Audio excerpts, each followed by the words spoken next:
Ce n'est pas parce que la femme reste avec l'enfant que cela veut dire que la femme peut donner plus d'éducation à cet enfant que l'homme. Non.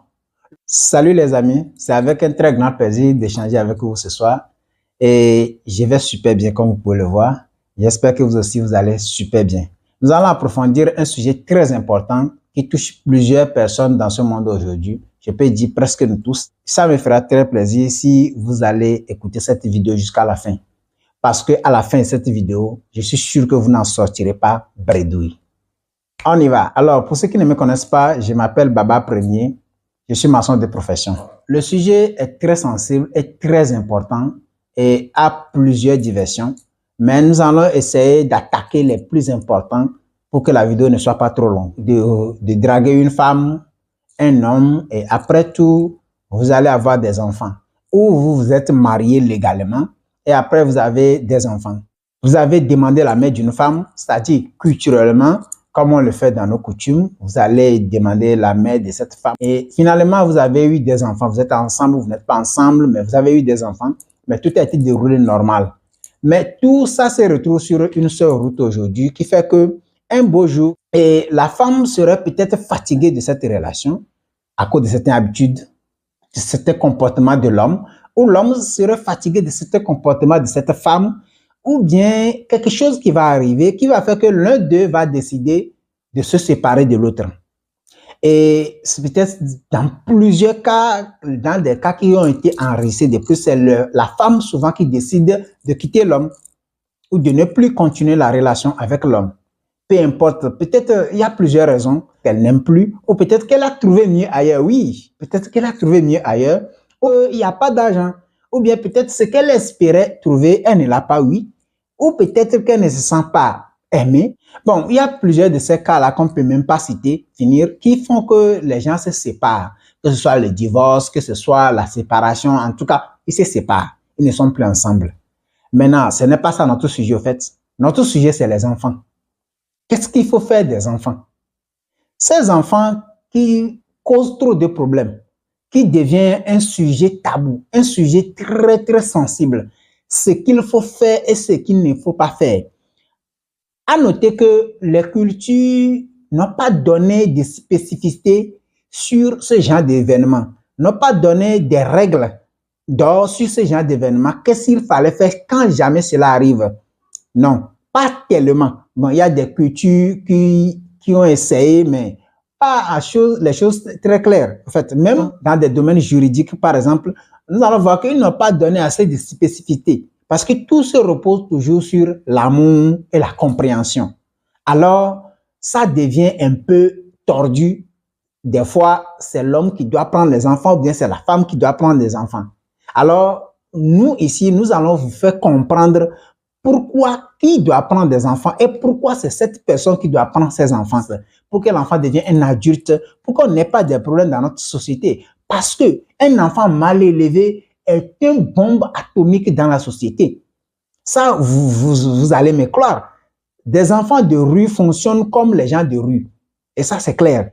Un enfant, par exemple, qui a été élevé par un père et une mère, cet enfant ne serait pas même dans le cadre de la sagesse, d'attitude, de façon de faire, de tout, avec l'enfant qui a été élevé avec une mère, ou une seule mère célibataire, ou qui a été élevé avec un seul père célibataire. Non, il y en aura toujours une différence entre tous ces critères. Peut-être que tu peux me dire, oui, bon, est-ce que Baba Premier, tu ne dis pas, tu ne vas pas trop loin. Ce sont des réalités que nous vivons aujourd'hui. C'est-à-dire que quand tu vois l'habitude de certaines personnes, tu te poses des questions à savoir comment il a été éduqué. Et la première des choses à faire, c'est de poser des questions sur ses origines. Il a été élevé par qui? Et quand tu vas retourner en arrière, la grande majorité, une mère célibataire ou un père célibataire. Et la plupart des cas, ils ne sont pas les mêmes. Un homme qui a élevé un enfant seul et une mère qui a élevé un enfant seul n'auront jamais les mêmes éducations. Un enfant que les deux personnes sont ensemble, ils ont élevé jusqu'à la fin, avec eux ne seront jamais les mêmes choses. Oui, les sages comprennent ce que j'ai dit. Les sages comprennent. Ne comprenez pas mes mots avec les émotions. Si vous comprenez avec les émotions, vous n'allez rien comprendre. Étant donné que cette chaîne est dédiée pour la sagesse et l'approfondissement de l'intelligence. Je ne demande pas ce que tu viennes avec tes émotions, mais il faut comprendre avec la sagesse. Et avec la sagesse, tu peux tout comprendre.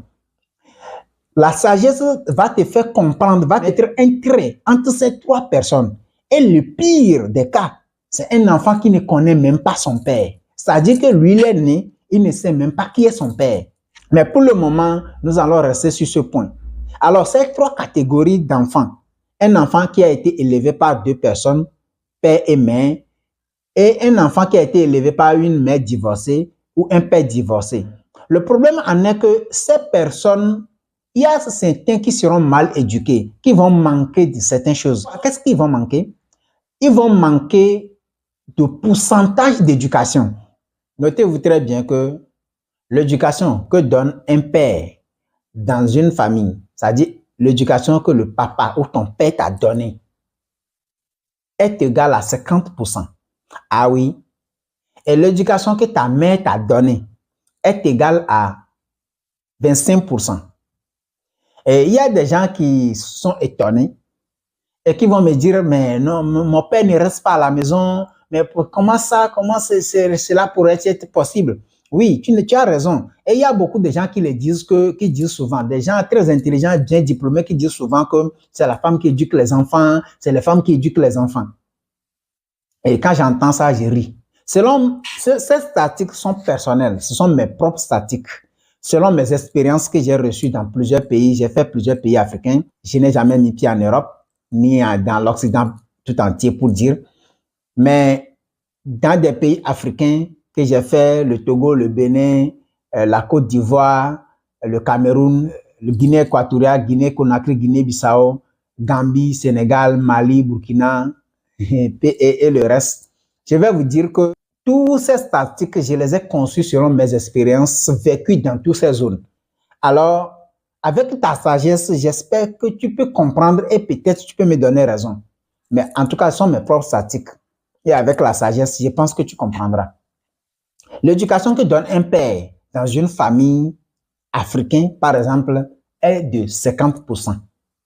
L'éducation que donne une mère, peu importe le temps que cette mère passe avec ses enfants, c'est-à-dire que 24 heures sur 24, je dis bien, même pas une minute d'absence est égale à 25%. C'est-à-dire qu'aujourd'hui, tu cries, ta maman, ma maman, mon tout, ma maman, ma force, ma maman, bébé, ma maman, bébé. Toute l'éducation que cette maman t'a donnée est égale à 25%. Ça ne dépassera jamais 25%. Ce que ton père, qui est souvent absent et tout bazar, t'a donné est égal à 50%. Le reste des 25%, pour que tu combles, ça va faire 100% d'éducation normale, est ce que toi-même tu as reçu des rues, ce que toi-même tu as reçu de la société, ce que toi-même tu as reçu. C'est pourquoi il y a un proverbe africain qui dit, c'est tout un village qui éduque un enfant. Il y a autrefois, tu as fait quelque chose sur la route de l'école et que c'est quelqu'un qui a dit, hey, ne fais pas ça. On ne fait pas ça. Si tu refais ça encore un jour, tu vas voir. Et la personne là t'a éduqué. Il a contribué à ton éducation. Tu as fait quelque chose à l'école, ton enseignant t'a frappé, t'a dit, ne refais plus. À partir de ce jour, tu ne l'as plus jamais fait. Il y a eu un jour où quelqu'un m'a éduqué. Un de mes camarades de classe m'a éduqué. Oui. Quand j'étais enfant, j'avais l'âge de 10 ans, 12 ans. J'ai l'habitude de manger, ça sort ici. Peut-être toi aussi tu as vécu ça, je ne sais pas. Quand je mange, ça sort ici. Et on était ensemble en train de manger dans un événement, ok, chez l'un de nos enseignants. Et j'ai mangé encore, ça sort ici. Je regarde un grand comme ça, devant les gens. Hein. Je regarde un gros gars comme ça qui mange, ça sort ici, comme ça. À partir de ces jours, ça m'a fait honte. Et à partir de ces jours, je n'ai plus jamais mangé, ça sort ici. C'est fini. C'est à partir de ce moment-là que j'ai commencé par prendre soin quand je mange. Ces personnes-là m'ont éduqué. C'est ce genre d'éducation-là qui font que tu auras les 25% d'éducation complète. Donc, c'est pourquoi là, le proverbe a dit, c'est tout un village qui éduque un enfant. Voilà, il te donne 25% et c'est tout, ça fait 100%. Pourquoi j'explique ces statistiques? Pour que nous allons comprendre réellement qui doit prendre un enfant après le divorce, qui doit garder l'enfant, qui peut donner encore plus d'éducation à l'enfant pour que l'enfant devienne quelqu'un demain. Parce que n'oubliez pas que cet enfant, c'est lui qui deviendra le président un jour. Cet enfant deviendra un député dans votre quartier ou un maire, ou cet enfant deviendra un directeur de cabinet quelque part. Et c'est cet enfant-là qui va donner des bonnes idées de la société. C'est lui qui va faire de notre pays un grand pays. Alors, si cet enfant est mal éduqué, vous imaginez déjà ce qu'on peut avoir. Bien sûr, si ce ministre est mal éduqué, vous imaginez, si ce maire est mal éduqué, vous imaginez déjà ce qui va se passer. Et c'est ça que nous voyons. Je ne vais pas parler beaucoup, mais dans ton pays, si tu es en Afrique, si tu le vois déjà, tu vois? Donc, c'est ce genre de problèmes-là qui font qu'aujourd'hui, nous avons des personnes qui sont crabatées, oui, qui sont en place pour vraiment nous aider, mais qui ne font rien. C'est ce manque d'éducation. Peut-être qu'il en a manqué 25%, ou peut-être qu'il en a manqué 50%, ou peut-être qu'il en a manqué 15%. Et c'est ça qui va faire que cette personne-là ne serait pas une bonne personne dans la société. Et ça va nous créer beaucoup de problèmes. C'est pourquoi j'ai dit un enfant mal éduqué est une bombe atomique dans la société ou pour la société. Alors, si on comprend très bien maintenant le pourquoi et ce qui se passe dans l'éducation d'un enfant, alors on sait très bien que ce serait dommage, très dommage, si une femme garde un enfant après une rupture, après le divorce, ou peu importe, vous pouvez l'appeler. Alors, si la femme garde l'enfant, alors cet enfant aura juste combien? 25% de l'éducation que sa maman va lui donner. Et cette maman, je vais le répéter encore, cette maman peut être vraiment forte, ne va jamais donner plus que 25% d'éducation à son enfant. C'est comme ça. C'est la vie. Ce sont les règles de la vie. Et cet enfant aura plus de 25% de la société, de l'éducation de la société. Mais ça aussi, il y a un problème. Parce que des fois, on accepte l'éducation que nous donne ce monde ou cette société. Oui, tu as une fois vu un enfant qui fait quelque chose dans la rue. Tu lui as dit, ne fais pas. Elle t'a regardé comme ça, du bas jusqu'en haut, et t'a regardé et continué ce qu'il faisait. Tu as une fois vu ça, non? Bien sûr. Donc, ce qui veut dire que les enfants, ou bien même en grandissant déjà, la vie continue de nous éduquer. Donc, les 25% là, c'est pour toute ta vie. Oui, ça ne s'arrête pas à l'âge adulte. Donc, il y a des gens qui refusent. On a un monsieur qui draguait les femmes des gens. On l'a refusé, fatigué. Monsieur, toute sa famille a refusé. Ils l'ont fait tout. Arrivé à un moment, ils l'ont coupé tous les aides qu'ils lui donnaient. Mais lui-même, il travaille, il gagne un peu de gens. Il part chercher les femmes des gens. Mais il a une femme à la maison. Oui, il refuse d'être éduqué par la société. Et finalement, c'est ça qui l'a tué. Alors, il y a des gens qui refusent l'éducation venant de la société. Donc, ces personnes vont encore manquer dans les 50% s'il a été éduqué avec une mère célibataire. Donc, vous comprenez déjà ce que je veux dire. Comprenons très bien, c'est un peu mathématique, mais essayez de comprendre. Alors, un enfant qui a été éduqué avec un père, il a 50% d'éducation et il aura 25% avec la société si lui-même il a accepté. Alors, si cet enfant a accepté celui de la société, ça va lui faire 75%. Qui ne serait pas le même avec un enfant qui a été éduqué avec une mère célibataire. Je vais essayer d'approfondir un peu.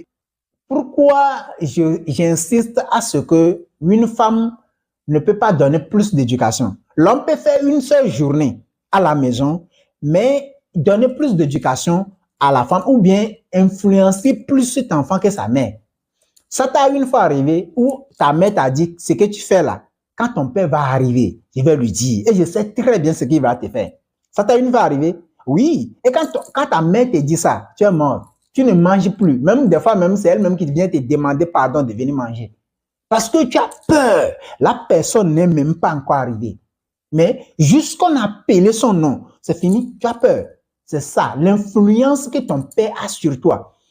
Cette habitude, cette attitude ça dit, c'est pas que ce n'est pas la peur, mais c'est une influence atroce qu'il a sur toi en tant que père. Et cette force, il te le transmet. C'est cette force qui te soumet à ses obligations. C'est cette force qui te soumet à son éducation, à son écoute. Et c'est cette force qui fait de toi un homme demain. Parce que dans la vie, il y a un proverbe qui dit ce n'est pas avec toute la force qu'on a qu'on chie. Donc, c'est cette force-là qui te soumet, qui t'applique au fait, qui fait que demain, en grandissant, tu peux devenir quelqu'un, mais toujours moelle, mais toujours docile. Voilà, tu es grand homme, mais toujours quelqu'un qui comprend les autres, quelqu'un qui a toujours la patience.